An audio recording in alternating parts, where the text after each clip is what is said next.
Hello everyone, today we're looking at Jet Force Gemini. Man, when I think of rare games, I definitely think of Banjo-Kazooie and GoldenEye, but Jet Force Gemini was my favorite rare game. It is a third-person shooter with multiple characters, an action-adventure game. It has collectibles, a bit of platforming, but mostly shooting, and it's co-op that you have to unlock. I love this game. This was definitely one of my favorite rare games, if not my favorite N64 game. And so again, the story isn't super important. Basically, you are Juno, Vega, and I forget the dog's name. But basically, you go out on this adventure, essentially, in this spaceship, and you have to basically shoot aliens. And, the controls, for this game are a little bit archaic, for sure, but they felt really, really good. Of course, you had to do the thing where you had to aim, hold R to aim, with the gun in any direction, but for the most part, you kind of auto-lock in onto the enemies. You'd have, your jump button. You'd also have character-specific move sets. So, for instance, Lupus, he would be able to use this jetpack and go over long distances, and so each character would have their own kind of thing that they'd be able to do, similar to Banjo and Kazooie. And so the main aspect of the game is that you have to essentially fight these alien ants, and so all the enemies are insectoids, so like a bug shooter, like Spaceship Troopers vibe, kind of, essentially. One of the gruesome things though about this game is that you can actually shoot off the heads of the enemies and actually collect them. And what was also very distraughting is that you have these little mammal kind of creatures, these like almost monkeys, and if they died or got blown up, you could also collect their heads as well, which was always like a sign of like ultimate defeat, that you allowed them to die. And of course, you could always reload the level and come back and get their save them, essentially. And all you have to do is just have to touch them without them dying to the enemy or your own fire, honestly. And I love also the explosions in this game, the grenades and other kind of explosives, because they just create this massive boom effect. I think this game definitely has one of my favorite explosions ever, and because it has this these waves that come out from the enemy, it feels really, really cool and very destructive and powerful.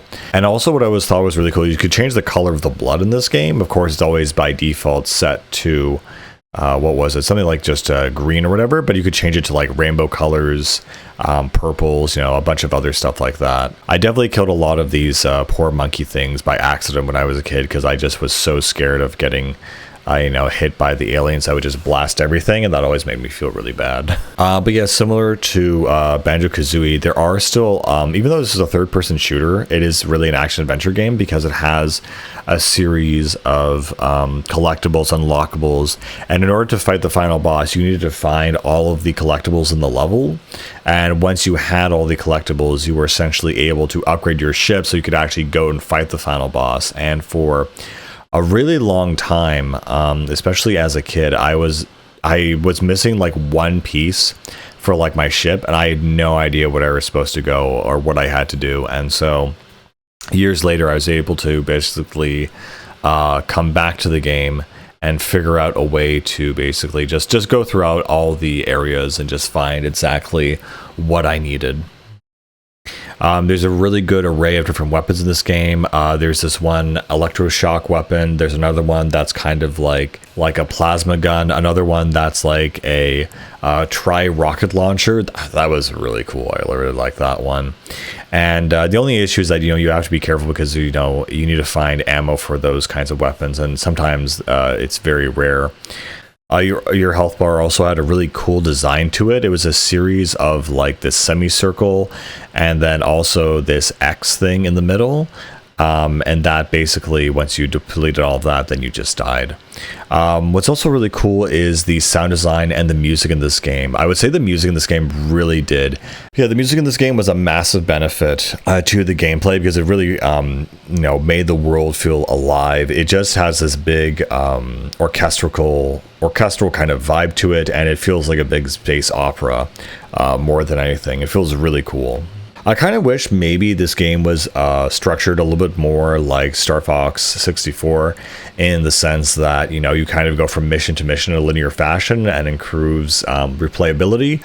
But again, it's more like a hub world with a bunch of areas you enter in, like you know, like Mario or Banjo, because that you don't really feel a need to go back into other areas unless you have like certain you know, upgrades and keys and stuff like that. Again, I do like this game though, because it does have unlockables, hidden secrets, so there's a reason for you to kind of, you know, go back and find different things. And of course, the weapon that you use the most is the basic pistol, which almost has unlimited ammo. All the basic enemies carry that ammo, and so you're always good for that kind of ammo.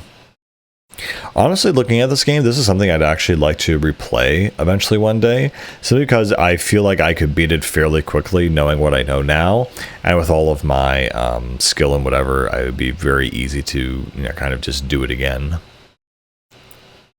Also, it's really cool, the way you unlock the co-op in this game is you have to assemble essentially a co-op droid on this one level, and so you have to find all 4 pieces of this droid and assemble it, and then the second player can actually just press start, and then they can be this little droid that comes along with you. And you know, they can basically just fire kind of an upgraded version of the basic pistol, but having that extra firepower and having that extra person along with you for the ride is really fun. Of course, they can't move or anything, they're basically on rails, but I've never seen such an ingenious co-op system work, where you just have another person by your side who's just like helping you out in a pretty significant way, where they don't have to move at all and you don't have split screen.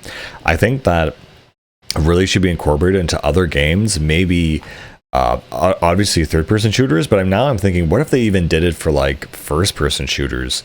You know, what if they did this thing where I don't know, you're playing Call of Duty and someone has like a little droid robot thing on your shoulder, and they have their own reticle that they're using to target and help you shoot the guys. I don't know, that'd be kind of crazy. I don't know if that would work or not, but it's worth a shot, I guess.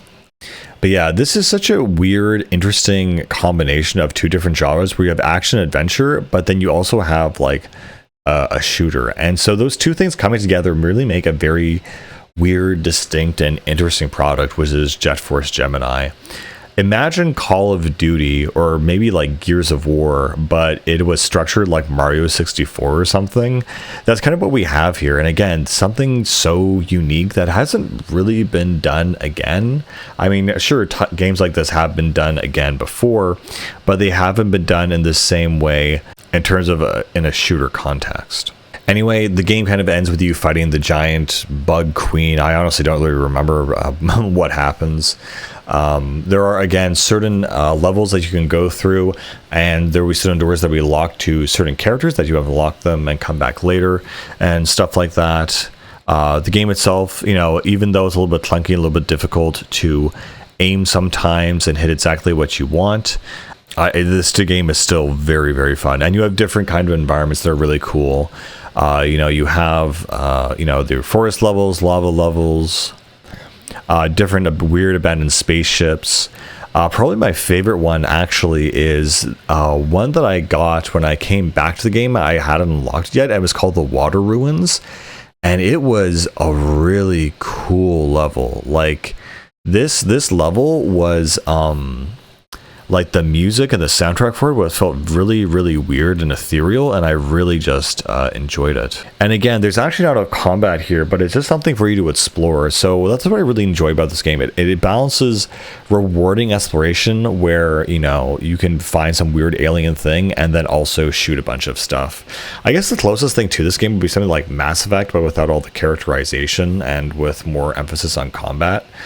And again, I just love how when the bugs explode or they die, like all their limbs go flying over the world, like it's some kind of like weird ragdoll effect, but not ragdolling.